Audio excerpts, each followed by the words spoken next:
अति महोदय पूज्य गुरुजी एवं गुरुमा वृंद ओ मोर छोट बड़ भाई भौणी माने समस्त को शुभ सकाळ एवं गुरु दिवस अनेक अनेक शुभकामना।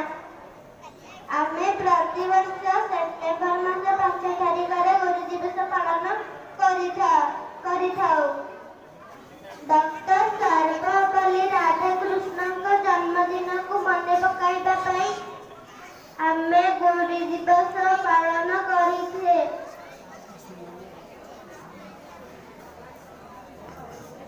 शिक्षक माने आम भविष्य को उज्जवल करी गढ़ी तोड़ी थांती। से आमको भल मनीष करिबारे साहाय्य करी थांती। मो प्रति उत्सर्गित